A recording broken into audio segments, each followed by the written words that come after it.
Hi guys, Andy here again, and in this lesson we're just taking a quick look at how hard and exactly where you should place your fingers in the fret. Now, it's a fact of any learning guitarist that so many learning guitarists press down far too hard on their instrument. Probably as a product of strings not quite ringing out right. People just kind of develop this gorilla grip, which a lot of my students kind of nickname it. And it does prevent speed and effortless playing, and also means your finger ends just hurt far too much to even continue playing maybe, which is a real shame. So if from using this quick exercise, hopefully this will help you guys. Let's zoom into a close-up to check it out. Okay guys, let's cure your gorilla grip. For a breakdown of exactly all this lesson plan so you can follow the steps yourself another time, do check out the link below, but you can also follow the steps here. So we want to find out, just as an example, find the 5th fret on your thickest E string. Now on this particular guitar, that's the first dot here. Many guitars have a dot at 3rd fret, but you can also kind of count up from 0, so 1, 2, 3, 4, and we're going to use 5th fret just as an example.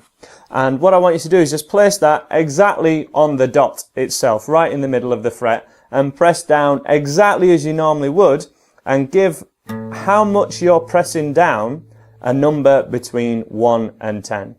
Doesn't really matter what this number is, but see 10 like making the tightest fist that you possibly can and pressing down as hard as you can, and then 1 wouldn't even ring out, so light that it doesn't even ring out. So give yourself a number between 1 and 10 kind of now. You probably, in fact, I'm not even going to ask you, I'm going to ask you in a second. Okay, whatever your number is, let's press down exactly that amount, and I want you to play, just pick, ideally with a pick as well. It'll be best done with a pick so we can hear as clear a note as we can. Play one note kind of every second, which by the way is something you should do when you're tuning your guitar as well. Just keep playing, and gradually with your first finger relax down the numbers. So imagining that you started off at, I don't know, 8, gradually go to 7 and 6 and 5, really slowly, so that it kind of starts to buzz, and then the note just stops ringing out altogether because we've got maybe down to a 2 or a 1.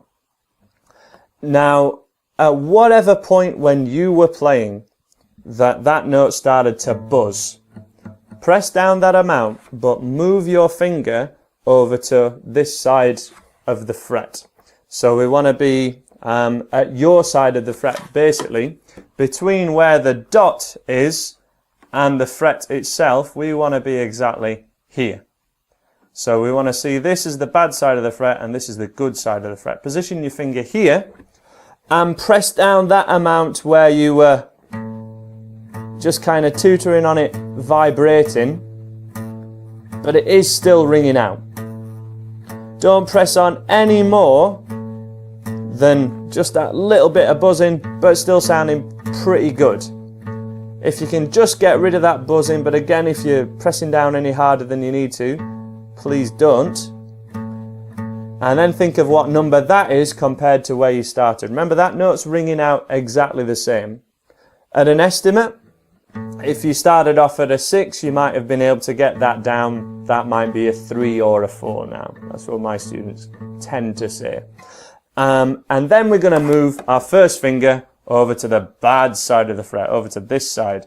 So let's press down that same amount, 3 or a 4, and see what happens. And give it a go now, and we should get kind of this sound, just a thud, right?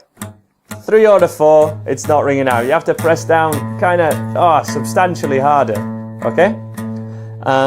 Maybe even like approaching 6 or a 7 to press down, which may be how much you were pressing down at the start. So if we're positioning your finger at this side of the fret, at the good side, this side, your side of the dot, you can press down substantially less, and that's going to really help you for any of your chord shapes or any single notes that you ever play on guitar. If you're, say you're taking the way that I teach an A chord, right, like this. A lot of times this first finger just doesn't ring out, okay? This one can't help but buzz. That one finger has to press down a little bit more than the others, but don't press down any harder with the other fingers while you're doing this. And hopefully you can repeat this exercise with any of your other fingers. So say your middle one, press down the normal amount, keep playing once per second, go really gradually, less and less, until it stops ringing out, and then play that note again, just tutoring on the edge, move it to the bad side of the fret. If it still rings out the other side of the fret, you're pressing on too hard. You need to position your finger at this side and have it still sounding pretty good. If we're playing really high up the fretboard, so say somewhere near the double dot up here, we want to be leaning kind of on this side of the fret, because even my fairly small fingers fill up the whole fret. But if I lean on this side of the fret, it doesn't sound very good. If I press on the same amount and lean at this side of the fret, you know, I have to be pressing at this side and kind of straight on. If I move this way, it suddenly starts to buzz. So finger placement is so important, and often in kind of the heat of the moment with songs is the first thing to kind of go. So taking just the first 3 chords at this beginner's course, you got an E. Everything should be pretty much as far over this way as possible and sounding pretty good. Your A, your first finger is going to be at this side, so that one needs to be pressed on a little bit harder. But the other ones, as long as they're right on their tips, they should all ring out fairly easily without pressing on too hard.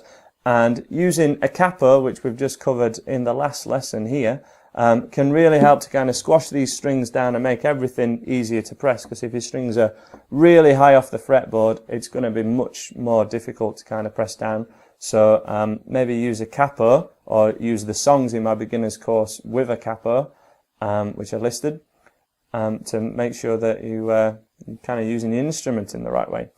So feel free to repeat that exercise with your other fingers. Try it high, try it low. But that's just a bit of an eye-opener for a lot of my students in private lessons. So hopefully that will cure your gorilla grip, maybe. Hopefully you've enjoyed that. Check out andyguitar.co.uk, as I say, for the rest of the free beginners course. And subscribe if you like what I do. And I'm sure I'll see you again. Bye for now.